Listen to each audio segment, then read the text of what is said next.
You're listening to the Fan2Fan Podcast, and on this episode, we're talking about John Carpenter's Escape from New York. Here we go.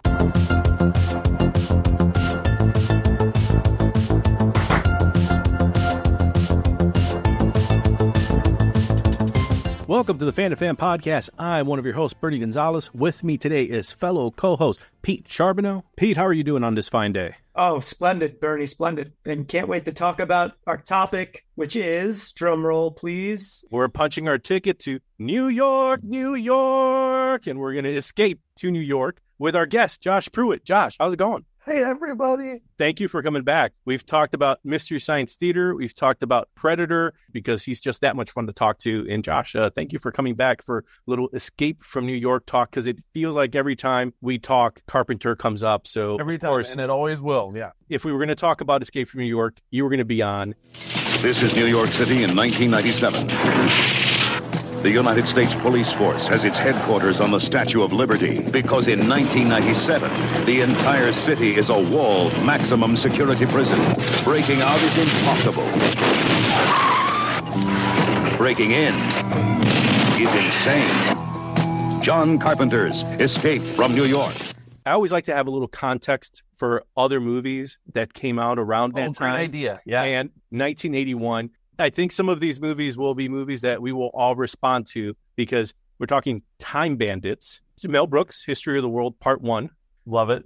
It's Good to Be the King. American Werewolf in London, Raiders of the Lost Ark, Clash of the Titans, and Josh, a movie that I think we'll have to also discuss at some point in the future, The Beyond. Oh, my God, yeah. Absolutely. Well, 81 almost rivals 82, right? People are talking about, 82 being such a banner summer. Before we start really getting into, like you said, 82 through 86, where it just seems like all the movies that made up our childhood are in those like 4 or 5 year periods. Little did we know that the big bang for this stuff was even earlier than 82. Anytime you're entering a new decade, there's always like that year or two that still kind of has like the vestiges of the previous decade. So you got like that 70s feel and like a lot of 1980 movies in 81. And now like 82, now we're starting to see the genre finding its footing in this new decade. And I feel like, this is kind of the genesis of what the 80s would become here. It's interesting because Carpenter would really start to be a lot more brazen about,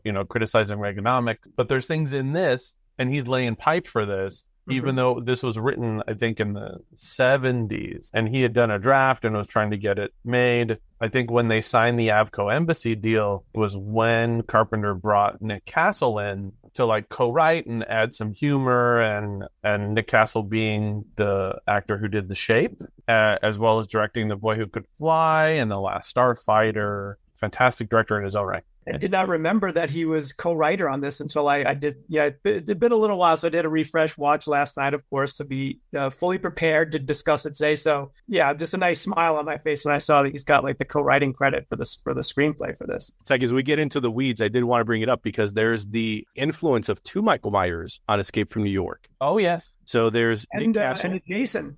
And a Jason? Yes. Okay. I can speak the second Michael Myers, and that's Dick Warlock, who was Russell's stunt double, who also played Michael Myers in Halloween 2. Yeah. So, Josh, like you said, Nick Castle co-wrote the screenplay, added a lot of those more humorous elements to Escape from New York, and played Michael Myers in Halloween, first one in 1978. Where's the Jason, Pete?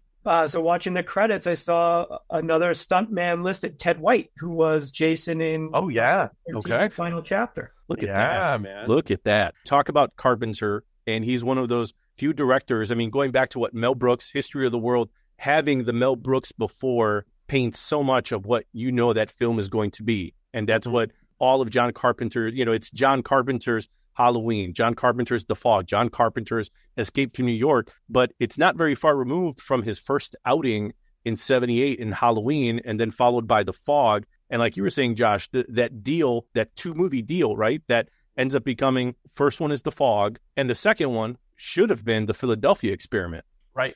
That didn't pan out. He didn't think it had a very strong or existent third act. So he just kind of said, let's not do this. But exactly what you were saying, Josh, he goes to the trunk, pulls out the script that, he's never made, that certainly has some noir Western influences that, are very much on his sleeve, from everything from Assault. there's a lot of that noir Western in, outlaws and outsiders in John Carpenter's work. But then that's how we get Escape from New York. Yeah, and he's doing a little bit of Leone, and he's doing a little bit of Howard Hawks, and, like one of his major influences and heroes. Carpenter himself has said so many times, he's like, I just like Westerns. He's like, so that's what I make. So on the commentary, it's very funny on this thing. But, it's Kurt's doing Clint. They were comfortable with it. They knew it was kind of a caricature, but, they're going to play it all super straight. But again, this is another one of those instances where, like, I think this was the first time where even Avco was like, I don't know about Russell, because I think at this point they had worked together on Elvis. Mm-hmm. He's pretty much more popular at this point for being the old Disney brat. That's right. Than being kind of an action movie star. And he's ridiculously incredible in this. He's so freaking good as Snake. Wasn't the computer wore red shoes? Wasn't that the big yes. Disney movie that I can always remember on like the Disney Saturday show? Like that's how audiences remembered him. So this is kind of playing against type for Kurt Russell for sure. Oh man, if you watch there's a great documentary series on Disney Plus that's about Behind the Attraction, and there's one about Haunted Mansion. And when it's like halfway through, and they get to the premiere when the mansion finally opens. There's all this, Disney TV behind the scenes footage of that evening. And it's like the Osmonds, and standing directly behind Donnie is Kurt. And there's a couple shots where you actually can see him because, he was considered part of that cast, right? That Disney family at the time. So yeah, it's a trip. Just makes you think too, in hindsight, that man has had most of his life in acting. And wasn't his dad was in The Good, the Bad, and the Ugly? I think he had a bit role in that with Lee. Oh, was that right? Really? Who's in this, right? Yeah. There's all these kind of threads that are just kind of... That's so cool. And their chemistry is so wonderful. Those 3 scenes with Lee Van Cleef at the beginning are so fantastic. Mm-hmm. And that's where, Josh, like you were saying, all the Western influences, because in Assault on Precinct 13, a movie that one has the Rio Bravo very much in the foreground. It's a siege movie. Faceless, amorphous group of gang members are attacking this place. And, you get a bunch of different personalities, good guys, bad guys, and see what happens and see who survives. This one feels more like, I think the line that they keep mentioning over and over again, like, oh, Snake, I thought you were dead. I thought you were dead, yeah. That's from Big Jake, John Wayne, where they just keep saying that over and over. But you're right, between Howard Hawks, Stagecoach, all those movies that obviously influenced Carpenter, seems like he gets to sprinkle some of those into this. But instead of making a siege movie, now he's got a little bit more production value, unfortunately, due to seems like a fire in 1977 in St. Louis. Yes. Yeah. And that's where they were filming, right? Mm-hmm. Yeah. Well, where did you guys see this the first time? What was that memory for you guys? For me personally, 99% sure this was a rental from me and my cousin Mark. We watched a ton of these movies growing up. When Mark was really young, he was not allowed to watch, this isn't a scary movie, but he was not allowed to watch these types of movies because we have horrible nightmares. Yep. So when he got a little bit older, and we were literally like a couple of months apart, we'd do sleepovers at each other's houses all the time, and we would go to the video store and rent literally 5 movies, and we mostly horror, but sci-fi. This was right up our alley, and that would be our night in the basement. So awesome. This was one of those for me where the two of us were just so stoked. I tweeted it out last night as I was watching it. There's just something about once that droning synth starts to come in, you see the opening titles, that very familiar John Carpenter font that he used for most of his films. And then, and then we get going. There's just a warm feeling that comes over for me, watching it even now. And that harkens back to the two of us sitting in the dark in the basement watching this. I love that. I was going to ask you, Pete, how old do you think you were at the time? This had to be probably mid-'80s, maybe. Okay. Yeah. So a couple of years after it had been released, we were finally allowed to just kind of go and rent these things. And yeah, we were soaking all of it up. I think it was probably a little bit lost on us at the time, the time frame of all this stuff. I think we probably knew it came out in 81, but when you're 12, 13, 14 years old, time just has a distortion. And we just knew that this was something. Clearly we had seen Halloween at this point, probably had seen Fog on cable. And so we're like, yeah, here's another John Carpenter movie. This is, this Escape from New York. And, we grew up in New York, so we were New Yorkers. So, the premise of walling off Manhattan and turning it into prison, again, you're just firing a young preteen boy's mind to be like, this is so cool. And, and at the time, I think we remember saying like, yeah, this could totally happen. And watching it now, when you see that police state, it's like, it doesn't seem so far-fetched. Yeah, for me, that takes place in the far-flung future of 1997, I believe. Right, yeah.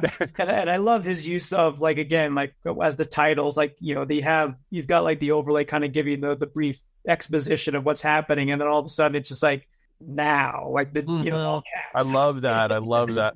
Actually, I was going to ask, what is that font? Do you know what the font is?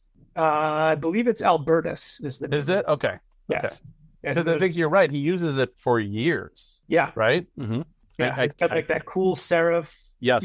There's just something about it. It's a very classic looking font. But yeah, I mean, I think anyone that grew up watching these movies, again, it's like it's part and parcel. It's just so identifiable with John Carpenter. Identifiable. Yeah, absolutely. Yeah, for sure. Okay, Bernie, your turn. This was not one of the movies that I would normally prescribe to having watched on the local Fox affiliate, like a lot of these movies that I've seen. It was a movie that I do remember discovering much later because at that point I knew who John Carpenter was. I was just not familiar with his whole, like I didn't know all his movies. The oeuvre. Yes, thank you. That's a cinephile right there, ladies and gentlemen. Oeuvre. That's right there. But I was like, okay, I understand Halloween. I was always a fan of The Fog. There was something about The Fog. But at that point, I was starting to understand. I'm like, okay, there's something about John Carpenter that I can't pinpoint, but something that I like. And as I see each movie, I'm seeing something consistent in the way he shoots things and in his humor, but also definitely there's something there in the landscape that I'm like, there's somebody whose vision is consistently being seen on screen. And it's this guy with the John Carpenter on top. And then finding Escape from New York later after having watched The Thing, after having watched Starman, certainly after having watched Big Trouble in Little China, and then seeing, okay, this is a little different. It's certainly darker, very much dystopian, but also very much John Carpenter. And I think like a lot of folks who probably saw it when it came out in 81, it's a movie that closer to a definition of a cult classic where its legacy has caught up with itself throughout the years. It's probably better known now than it was certainly than when it was first released. Yeah, it was a little punk rock. It was underground. So the idea of it, like people going, oh, damn, like this movie is really amazing. Yeah, I think you're right. Yeah. But one of the things you point out about like just recognizing his name, I think we're 5 or 6 deep, depending on if you count Elvis and Dark Star. But it's like at this point, I feel like there's a few directors out there who I think we can say like they branded themselves. But I think by the time you get to Escape, you're like, even though there's surprises, it's like when you hit that theme and those titles, you're like, oh, I recognize this now.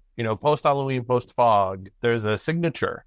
And it's like, I think by the time it gets to Escape, I feel like we're well into what that means. Assault is such a fabulous movie, but you might think it's a Romero movie, or you could think it might be someone else's movie because it owes a lot to a lot of different sources. Because I think the first chunk of what Carpenter's doing, there's lots of love letters, which is, it's awesome. But I think by the time you get to Halloween and Fog and Escape, we're really crystallizing what a John Carpenter movie is and looks and feels like. Absolutely. I'm glad you said that, Josh, because I think that's what I was discovering again, watching this for the first time in a while, is I'd have to say John Carpenter was probably the first director, auteur that I not necessarily, not even just gravitated towards, but I understood had a certain style. Like you recognized it, younger age. Yeah. I mean, and I liken it to like now, like someone like Jordan Peele, like whatever you think of his 3 movies now, there's no mistaking that he has a very distinct style. And I think that's a unique thing for certainly to rise above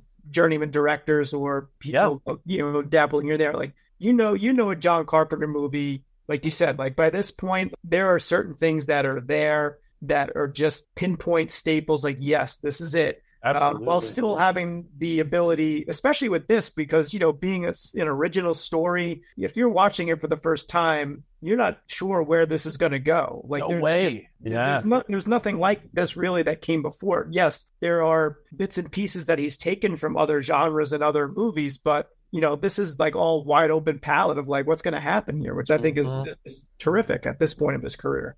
So, Josh, when did you see Escape for the first time, if you remember? It was late for me. Okay. Like, I think I had seen, I want to say that the very last one I ever saw was Prince of Darkness. Okay. But I think pretty late was Escape. So I think I was probably late teens or early 20s, and I think I was working at Blockbuster at this point, and there was we used to, previously view tape, we used to sell them, so wrap them and sell them. And this thing happened all the time, where when the letterbox craze kind of kicked in on VHS, late stage VHS, people would bring them back. And like, I can't tell you how many times that I have customers come up to the cashier's desk and be like, this tape's broken. And I'm like, no, this is letterbox, this is widescreen, this is closer approximation of what the director actually intended. And 9 times out of 10, nobody gave a damn. So because of it, some of these letterbox movies got PVT'd early. So there was this really great Escape letterbox that actually had an interview with Carpenter, and he's like smoking in the interview. It's so fantastic. So I bought it. I think at that point, like, I'd seen mostly everything else. And I just hadn't, I don't know why. There wasn't a good reason, but Rodriguez kept talking about it all the time. Robert Rodriguez talked about it in his book, and he talked about what an influence it was on mariachi. And so I was like, man, I got to sit down and like actually check this thing out. I just couldn't believe how cool it was. Mm-hmm. Like, and I think at this stage of my life, like, I was trying to start paying attention to the writing in movies too, and kind of the understated dialogue, and the dialogue that had like double meanings, which is very much in an older form. People don't always say what they mean, and there's some poetry to the interactions. Like I was saying with Lee Van Cleef and Kurt in those early conversations, where he's repeating dialogue and he's like, I told you I wasn't a fool, Plissken. There's a poetry to it. I remember that really standing out. And Dean Cundy's photography, phenomenal. And I kind of got obsessed. I was like, oh, I get it. Now I understand why people were talking about this thing, because it's like what we were saying. It's like there's things that come after it, and certainly you could say, oh, there's Mad Max adjacent things. It's in an apocalypse vein, but the idea that it really does feel like its own thing. So even though we know there's a little bit of Clint in it, and there's a little bit of this and a little bit of this, it does feel like its own thing, and kind of the world building is so fantastic. Again, there's a cadence to some of that dialogue that you're talking about. Yes. Like, again, that scene where Snake's brought in and Houck's like giving him the lowdown, like, here's what we want you to do, and it's like, what do you think? Is like, thinking about it. Yeah. Think harder or think fast. Harder, there's like that snappiness to it, but it's like a dance. It's like poetry. And again, I'm watching it for the first time as a 13, 14-year-old. I may not be understanding that, but it certainly resonates. And again, absolutely. It's that cool factor. Like, well, this guy's just so cool. Like, he knows how to answer like any situation. He's just like ready. Like, I wish I could be that way. And there's this funny thing at the beginning, because I found out years later that there was a whole prologue that they cut. That 10-minute intro where we actually see, the Snake. Robbery. Yeah, we see the bank robbery. Do you think that that opening was needed? Do you think that would have made Escape a better picture, or is it better off left out? I think it's an interesting question, because the rhythms of the opening are really strange. There's a cut, like, I didn't notice it at first, but in order to get around it, he actually seems to meet Hulk first in the hallway. There's a fade out, and then we kind of pick up the story a little bit later. At first, everything is foreign, so it kind of doesn't matter. You're in this future New York place. You don't, you're supposed to be following this guy. You're listening to the, if you choose to be executed, cremated on the premises, blah, blah, blah. All this great world building. But the transitions are funky up front. So it takes a minute to kind of get to that scene with Hulk, and then you get everything. But it's a little awkward at times. It's interesting. What do you think, Bernie? It reminds me a bit of having recently rewatched Assault on Precinct 13. Oh, right. When they first introduced Napoleon, And that character is built up to be this underworld icon. Oh yeah. Right? We don't see him actually do it, but it's not until he's actually put onto the truck and he beats up that one guard, and you can see that this guy's got a little bite to him, that, you know, he's kind of lived up to his reputation. You bet. I think that's where, having just recently seen for the first time that 10-minute intro for Escape, I had never seen it before, but having watched it, there is something that provides a bit more mystique, albeit you're exactly right, Josh. It's clunky, but there's something a little bit more mystique in showing Kurt Russell for the first time in shackles coming out of a helicopter. And it reminds me a little bit of like 3:10 to Yuma. If you guys, the original one where, you know, we see the main outlaw who's about to be, you know, escorted out, you know, hey, we just have to get him to the train to get him out of here. But he comes with all the baggage of wearing the black hat. We haven't seen him do anything to be the bad guy. We're just told by everyone, just like Napoleon in Assault, hey, this is a bad dude. I think John Carpenter actually did a good read of the audience by saying, well, let's not actually show him, because the scene where he's at the bottom of the escalator and he's calling to his friend, right? You know, that actually kind of goes against the Snake that we meet later. And when they get to that tram and Snake, you know, they it seems like they robbed these credit cards, and Snake said he's tired from having done the job. And he's like, hey, we got to count these out. The other guy with him, right? And Snake's like, hey, I trust you. That's not Snake. That's not the Snake we meet later. So I think there was something really smart in Carpenter. To your point, Josh, albeit clunky, at least introducing the audience to, all right, well, I'm going to show you guys a cool, badass Snake Plissken. I'm not actually going to show him being vulnerable or even being a good compatriot to his fellow gang member. I'm going to show him as being the guy that you bring in shackles that literally says, call me Snake. Like, it's just, there's so much mood and, you know, coolness oozing out of it. I think that's a better intro for that character. It's a much better introduction, I think. Yeah, it's like in even as they tried to band-aid it together, it's like by the time you get into it, it's all good. Like everything seems to be working. But yeah, it's interesting that they felt the need to shoot all that, and because a lot of it's exposition and it's really Snake at his lowest, as opposed to you know, literally like he's getting ready to die. And I think that band-aid sticks, Josh, to use that, because he's going on that rat-a-tat, like you were saying, with Lee Van Cleef. I think all that really puts that out of mind very quickly, because that scene is really, it's beautifully staged, super simple. It's classic Carpenter. Your biggest assets are your actors. So I'm going to set this camera up and they're just going to go. You know, there's nothing fancy going on. It's beautifully lit, but you know, we don't need to move the camera unnecessarily. We don't need any of that crap. I just need Lee's face and Kurt's face, and they're going to do, those are my special effects. It wouldn't work, I think, if he was doing that back and forth with Tom Atkins. Nothing against Tom Atkins, because I love Tom Atkins, but, you know, Mr. Barrel Chest himself. But there's something about Carpenter's contemporaries. Someone like Joe Dante, he makes Gremlins, The Rocketeer, Small Soldiers later on. But they're movies Rocketeers Johnston. Joe Johnston, who then does Captain America. Credit where credit's due. All folks that have taken inspiration from those 40s and 50s serials. And even very much like Steven Spielberg, except it's interesting because, like, you see, like, the paths that they all took. Spielberg, so he's able to make movies like Jaws that appeal to the masses. You get something like George Romero, who very much takes a very different turn. He took all right, well, let's make a commentary on communism and the Red Scare and that idea that maybe more like Invasion of the Body Snatchers took. Like, what if communism or socialism takes away our patriotism, our bravado, neuters us as a society so we don't have that? I think in Carpenter's version, it's almost like, yes, while you can see the Howard Hawks and all that in his influences, I think he almost could be more inspired by spaghetti westerns than westerns. I think it's more Sergio Leone than Howard Hawk. Yeah, I think this one is the balance between because I think Assault is so much in that Hawksian. I mean, it is Rio Bravo, but I think this one absolutely owes a lot more to Leone that way. I think you're absolutely right, and I think there's an interesting case to be made. Spielberg's first two movies were like exploitation flicks. Duel is a horror film, and Sugarland is a chase movie. So it's like by the time he gets to Jaws, you know, and then Jaws is a breakout hit.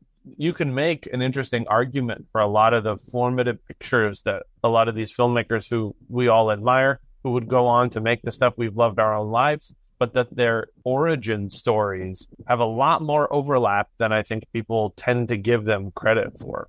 and the rawness of these kinds of stories. I think that's what inspired a lot of these filmmakers and why they ended up doing what they wanted to do. You know, the love of these genres and archetypes that are so obvious in here, but it's Carpenter doing his spin, his take on them. It's like, you know, he was the first guy to give props to Rio Bravo and Night of the Living Dead when he was making Assault. He was like, I love those movies, so I kind of combined them and then managed to make it his own on top of that. That signature being like a buffet style sampling of a lot of things that came before and then filtered through kind of his own rebellious mentality, you know. Absolutely. That's who Snake is, I think. You kind of see that in who he partners up with, because he goes to Roger Corman to then help him actualize his movie. And we've talked about James Cameron impact on Predator when we had those episodes, right? And then to be like, he goes to Corman to try to get these visual effects shots at a budget, at a good discount, but also at a price, quality. Yeah. And then who's behind that? It's James Cameron as well, working on the gliding scene on the World Trade Center tower, on the matte painting when the copter's dropping. He came down, did the matte painting, Unbelievable to think that, like, if you gave me a trivia, what filmmaker was a part of a lot of these films, I think we know the answer is like, just say James Cameron because you may not be wrong. You could track all and then like the Skotak brothers, like they did a lot of the glider sequence. Okay. Where it's, you know, it built the models and did the tape, right? Because there was no digital effects. It just looks, so they, you know, flip the inner positive so it looks like it's digital and it's not. Is that where those 3D effect lines kind of okay, exactly, where it's like we're like, oh, it's digital, and it's like, no, it's all in camera effects. And then they would go on to do a lot of the miniature work for Cameron on Aliens. So they did a lot of the fight with the load lifter and the mother alien at the end, and some of those amazing insert shots that while you're watching, you have no idea that it's, you know, 1/8 or 1/16 scale. It just works. But yeah, it's so cool. Like, he is kind of pulling from that Corman mentality and those guys working at New World who were trying to do this all on a budget, but were hugely creative and kind of work their asses off. I mean, the stuff in this movie looks amazing, and I'm sure they did not pay a whole lot of dough to pull that off. I think it was like a $25 million at the box office. $9 or $10 million budget that he was working with, which was his biggest budget at the time. Yeah, right. For the time. Yeah. And you figure at that point, it's really just Halloween, The Fog. And if I'm right, I think The Fog was made for like $1 million and then made like $25 million. So John Carpenter's got a hell of a batting record right now, because Halloween being one of the movies that budget to box office, unbelievable. The Fog. I think, you know, at that point, Assault on Precinct 13 was kind of made by a small production house, like, smaller. You know, and they were released. So probably didn't get the screens that certainly he would get later on as he would develop his reputation. But no, I think it was overseas where Assault did the best. Gotcha. I think we've talked about that before in previous Carpenter episodes, where I think he was having dinner with Guillermo del Toro, and del Toro was talking about how, oh my God, like, people love your films. I love your films. You know, you're so appreciated now. And Carpenter making the most Carpenter of responses, saying, how the fuck does that help me now? Like, I needed them to like the movies back then. Amazing. Yeah. It's so him and so honest and so classic. Well, because he, you know, I was reading this article from, I want to say it was The Guardian, talking about how, you know, he's being a bit of an iconoclast director. It talks about how Snake is almost like a stand-in, and Kurt Russell becomes like his avatar to be like, I'm the guy that doesn't quite fit in anywhere, because here I am making like these cult films, and back then you could have a film pull in $25 million and have it be successful, whereas, you know, this is the days before. $100 million is like your barometer of being a successful film. But, you know, clearly, you know, he has been the outsider for all of his career. You know, maybe flirted briefly with kind of getting those inroads, you know, Starman, getting Jeff Bridges an Oscar nomination. I love that fucking movie. Yeah.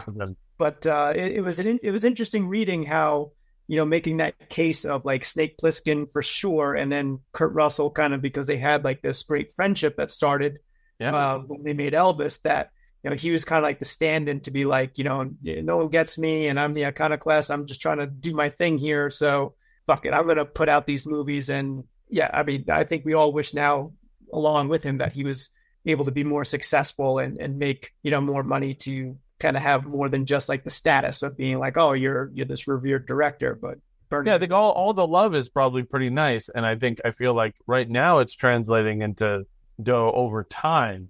But I mean, there is an alternate universe where The Thing was a giant hit, and then he made Firestarter and then made all kinds of other movies. Is that the same universe where Steven Spielberg is crying that E.T. was a bomb? Potentially, yes. Potentially. But that it's a good... it's the same universe where Buckaroo Banzai was a huge hit. There we go. Remember, you can find the Fan2Fan Podcast at www.fanpodcast.com. Facebook, just search Fan2Fan Podcast. That's FAN, the number 2, FAN. On Instagram at Fan2Fan Podcast, or on Twitter at Fan2Fan Podcast. We'd love to hear from you, so send a message and let us know what you think of the show. Thanks.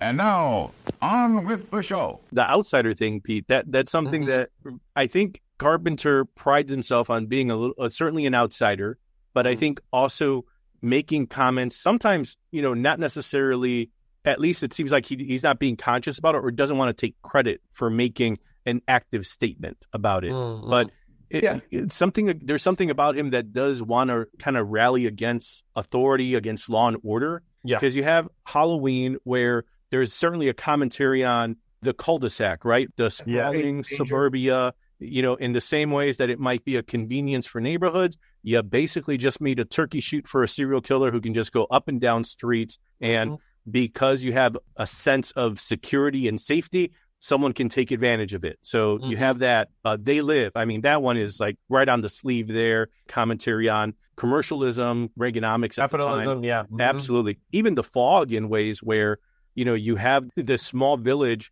that has kind of painted over their very stained history. And ironically enough, on the day that they're celebrating what they are, the past is literally the sins are catching up with them to let them know that the order, the world that they've created is not as idyllic as they would want it to be. And it just seems like with Escape from New York, not only is New York now a prison state, but the president has been kidnapped. So obviously these quote unquote terrorists have made some headway to the point where they've been able to hijack Air Force One. And everyone seems to be somewhat corruptible, whether it's the president, his people who maybe took bribes to allow these terrorists on the plane. If anything, like Snake Plissken seems to be the most black and white of this group. Because he doesn't have political affiliations. He doesn't want anything to do with it. Yeah. He seems like the kind of character who would be more than happy to be off the grid on the outskirts of this society that's trying to put law and order on top of him. And he's like, no, I just want to be left alone. Yeah. You've got like this nihilism that shines through in a lot of his films. And then you've got like his anti-heroes that double down on that nihilism and just like, well, I just see the world for the way that it is. And so you've got Snake Plissken, you've got, R.J. McCready, same thing. Like, another just world weary, doing his time up in Antarctica, Nada, Roddy Piper, and They Live. There's definitely, this through line that comes through his films. But, these anti-heroes are kind of just baked on top of these worlds that are just kind of like asking, like, is this worth saving? And these people are kind of like, they're heroes by default, almost like they're thrust in situations where they're like, yeah, what else am I going to do? I guess, okay. They're kind of looking out for number one, which feels like it's a very Western conceit. Someone who isn't quote unquote warm and fuzzy, but they end up doing the right thing anyway. It's interesting because I feel like the top level kind of nihilism is largely the takeaway from a lot of this stuff, right? And what's really interesting to me is that then when you contrast with something like Starman or Big Trouble, he also has this sense of romance. I think there's a lot of love in his work as well. It's one of the things that's interesting to me about some modern criticism and post-social media criticism. There's politics in everything. There's commentary in everything because we're political animals. But I think that the real craft is when you're putting something together that is a hell of a lot of fun also.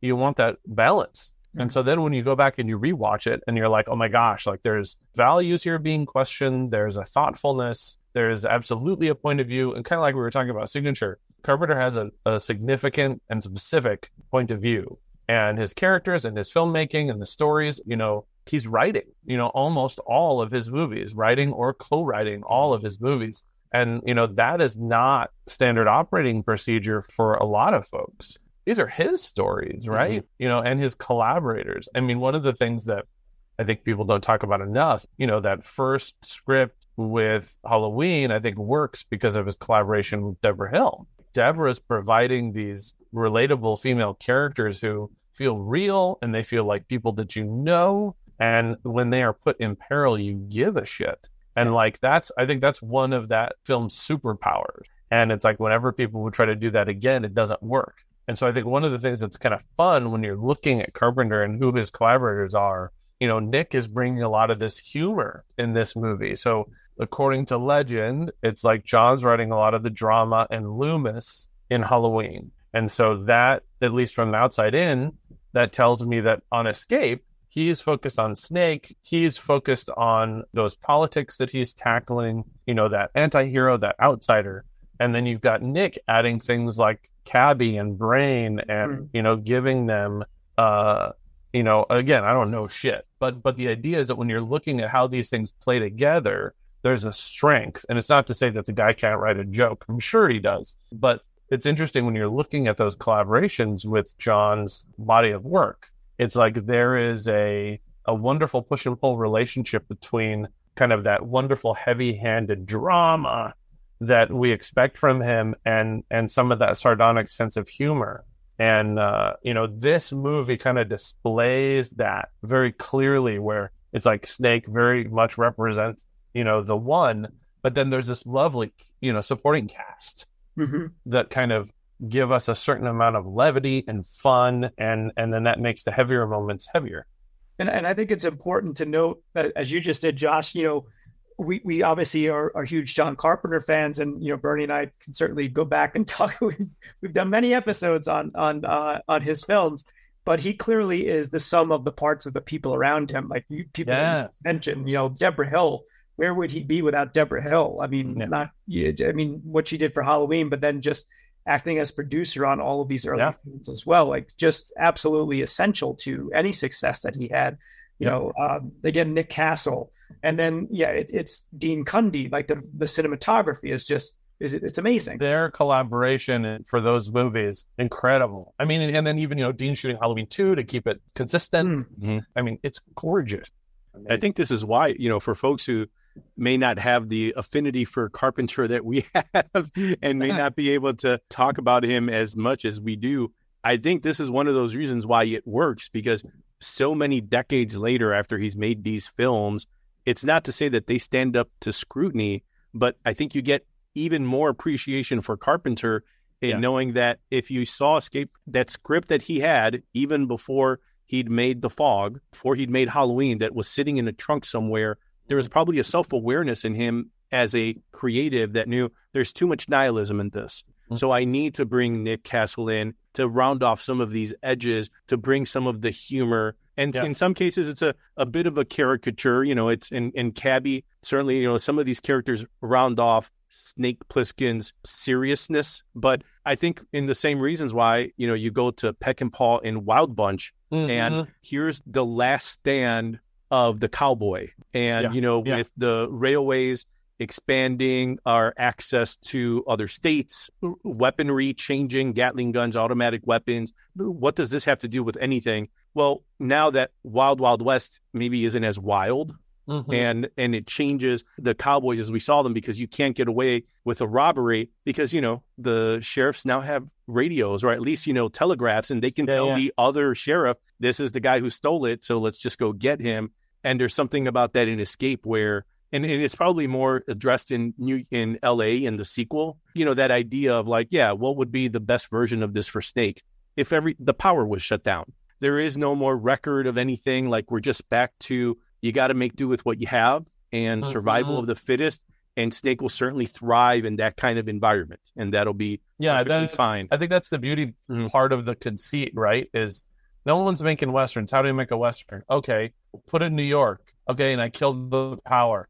It's a giant prison, right? Like, all that's just invention, right? It's just such a fantastic science fiction conceit. But what's ironic about it is that it's using all of that modernism to throw us back in time, where you do have to rely on your wit, you have to think on your feet, you don't have all the resources that you're accustomed to.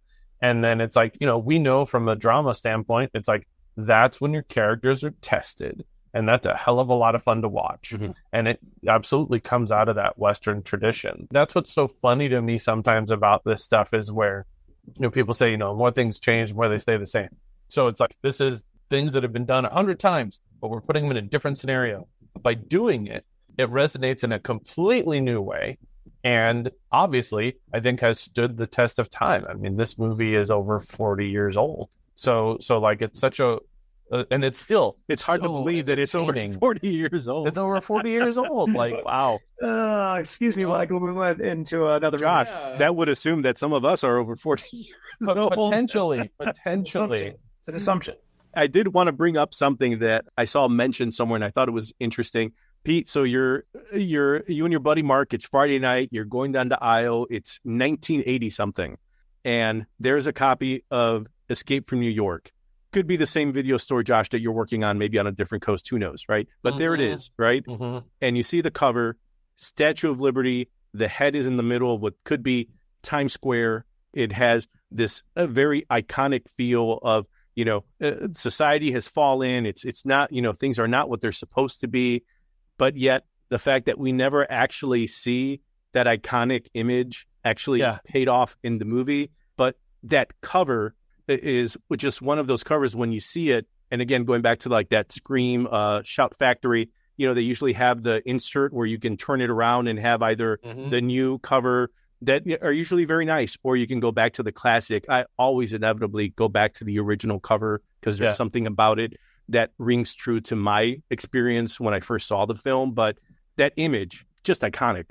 Well, yeah, we'd have to wait until Cloverfield to actually see that in a movie. Because the story, and I may have shared this on already, like the story is that like J.J. Abrams has this poster in his office.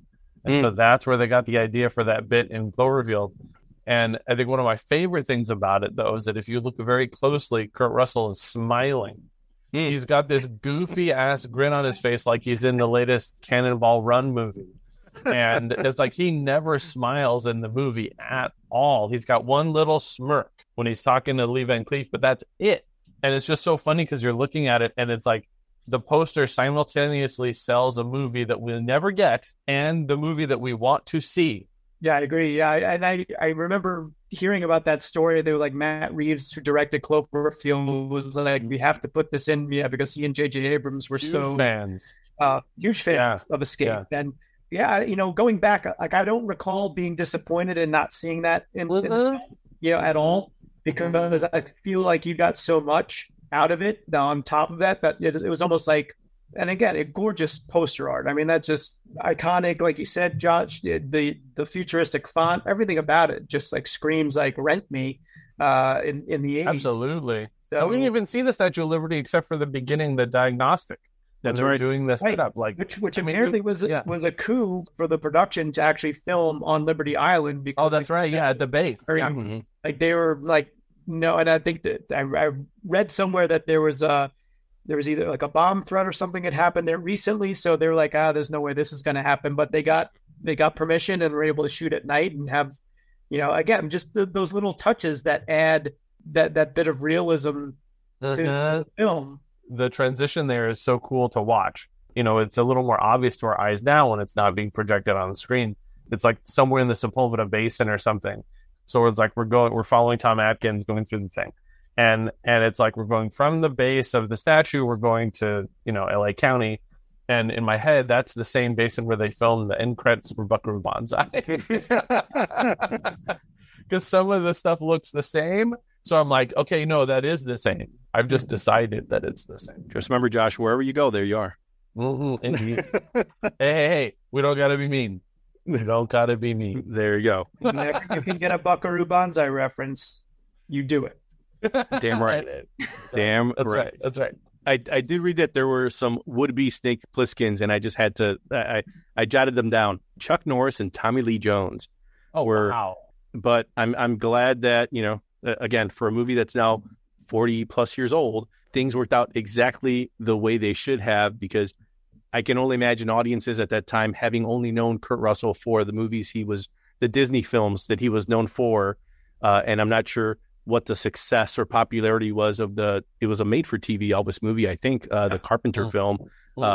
So if that didn't get him a lot of notoriety, you just know him as the kid who was into Disney stuff. And then to play this, and, between his hair, which probably should have a credit of its own in the movie, because beautiful head of hair. I love it. Yep. And the patch and the look, just everything about him. Such a fantastic character. And, I've told my wife for years, like, yeah, Kurt Russell's my boyfriend. Like, that's, he's my guy. That hair it's the greatest hair ever. Between this thing and Big Trouble, I mean, that hair's bouncing and behaving. That's right. That's right. At least you have high standards, Josh. So that's something. At least. But before we go, I would love to talk a little more about, like, some of our favorite stuff. There's such an interesting cast of characters. Bernie, like, what are some of your standout faves for that ensemble? If we go past Snake, because I think, we all could easily laminate our cards to the Snake Plissken fan club. There's something about the way Pleasence plays the president, Harker, in that there is a buffoonery about him that I think is very much purposeful. And I saw how Carpenter, I guess, had played up this entire backstory about Donald Pleasence's character being the love child of Reagan and Margaret Thatcher. Right? Yeah. It also seems like Donald Pleasence was a willing participant in the buffoonery, like wearing the wig and in a way not playing the straight-edged or heroic president, but rather the buffoon that it only reinforces Snake Plissken's worldview. I'm here to bring out your president. Well, the president of what?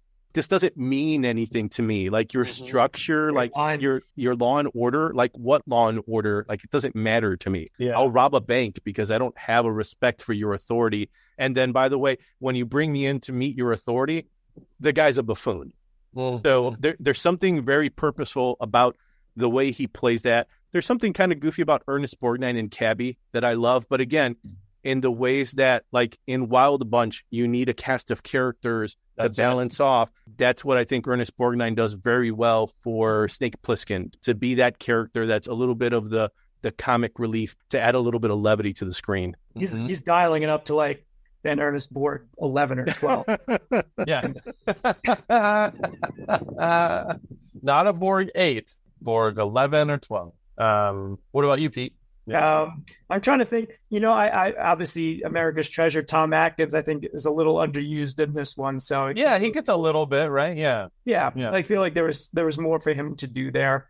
But I go back to, again, what you talked about earlier, Josh. I just like that, those couple of scenes with Snake and Lee Van Cleef as Hulk. I mean, like just, I was reading that he had knee surgery or something. Oh, yeah. He was only there for like a day and he was struggling. Yeah, a little bit. Yeah, but like again, like you would never notice it for what you see on screen. Like no, there's just like that chemistry, and even at the end, after all they've been through, he's just kind of like, got another job for you, Snake, and like he's again just like this. You want to know more of his backstory, because like how did he get to be like the commissioner or chief of the U.S. police force, and his calculations of, okay, this guy doesn't trust me, says he wants to kill me, but he got the job done, so I'll definitely work with him again. So how do we make this happen? Yeah, so he's magic. He's running the damn show. In some ways, he's almost Snake if Snake had given into the authority. Yes. Right? That's a great point. In like if you told me that his background was he was in a like he's a good Snake Plissken if he was like maybe 30 years younger, right? Right. He had also been caught in a bank robbery. They put him in a room somewhere, and they basically told him, you've got two alternatives. You're going to go to New York, to the penitentiary island that is New York, or we're going to have you now be a police officer that understands criminals because you were one. And unlike Snake Plissken, he actually bought into it. And because of that, that's why he has such a good chemistry with Snake, because he's like, yeah, I was you. And I think it's totally underscored in the scene where Snake is first brought into his office, right? So you've got the camera slowly back, and they're both sitting. Snake under different circumstances could be the guy on the other side of the table.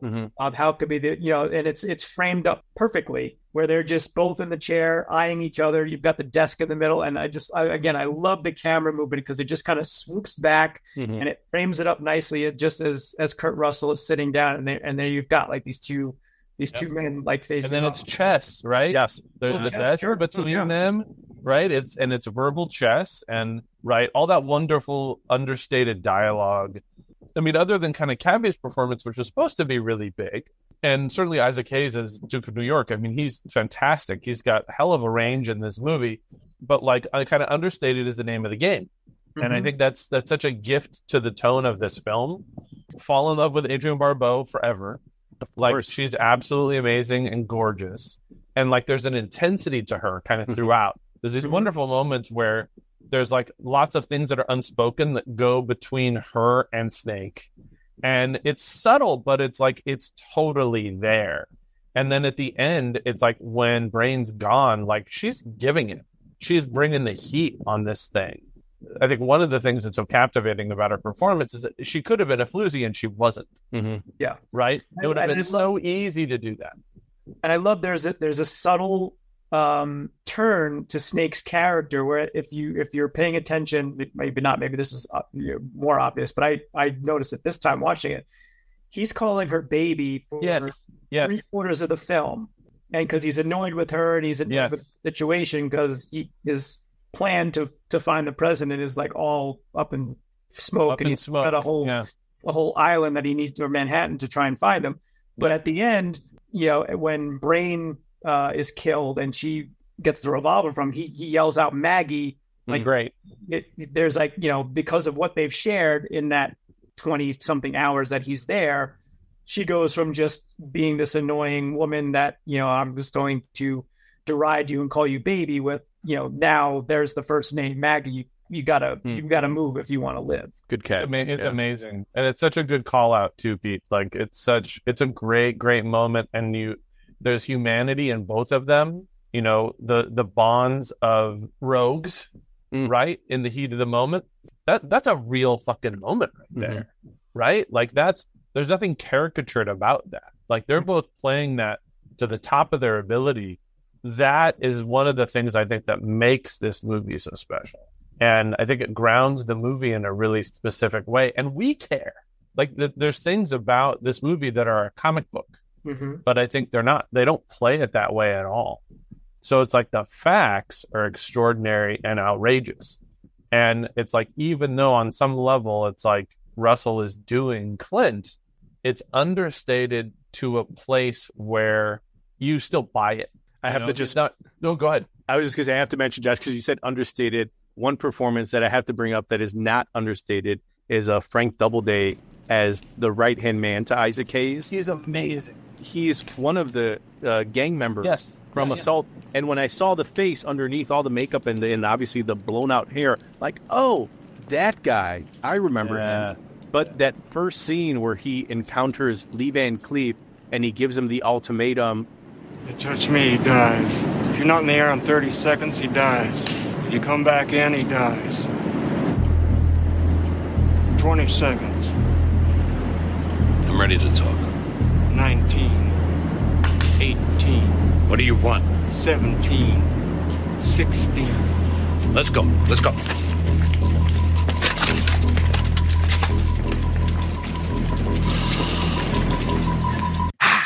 Like, he hisses at him. He literally hisses. It's ridiculous. He's like a creature. He walked out of the set of Walter Hill's The Warriors, just saying, like, that. Yes. Everything about that character. I was literally waiting for him to grab the 2 bottles and just be like, Plissken, come out to play, because it would have actually completely worked. But he was just so outrageous. Seems to have gone a little bit feral along the way. Absolutely. Yes. Well, there's a wonderful range, right, from those mutants we talked about, and then the color of all of that stuff is like, it's like, this guy's crazy in a different way. And then the gladiatorial games, like, all these things, there's a certain logic to it. Something with those early to mid 80s, like the use of like dropping wrestling in there. Like, I know this is before WWF like really blew up, but then again, you've got like the random Snake taking on Ox Baker here. Oh my God, it's so good. But I think that it goes back to like it doesn't matter how sophisticated society gets. Sometimes in the end, it's literally just going to be about two people beating the hell out of each other. It is Darwinism at its ugliest, but that clear brutality, right? Yes. Yeah, and I want to throw out, this is the score that I put on the most for writing, for drawing, for creative endeavors. It's great in the car. This score kicks ass. I think we have very different car rides, Josh. I think you're. I think you might have some pretty fun car rides. To the grocery store, and Bernie, you don't want to like weave in and out of traffic like you're on a mined bridge, or when you're. I'm just picturing Josh at the checkout counter and just being like, "All right, do you have your frequent buyer card?" Yeah. Call me Steve. Yeah, right? Running in my head at all times, all day long. There you go. And if you want to find Josh all day long, he's at Zombie TARDIS on Facebook and Twitter. On Twitter, at Zombie TARDIS. There you go. And Instagram, at That's Zombie right. TARDIS. Josh, thank you once again for coming on the show. Yeah. Always a fun conversation. I think if anyone has made it this far, just know that we're probably not done talking about John Carpenter. We're not done talking to John because it's just going to keep going. Prince of Darkness special edition episode. Absolutely. This is just too much fun. Thank you, Josh. No, my pleasure, gang. Thank you for having me back. I like talking. And we like talking to you.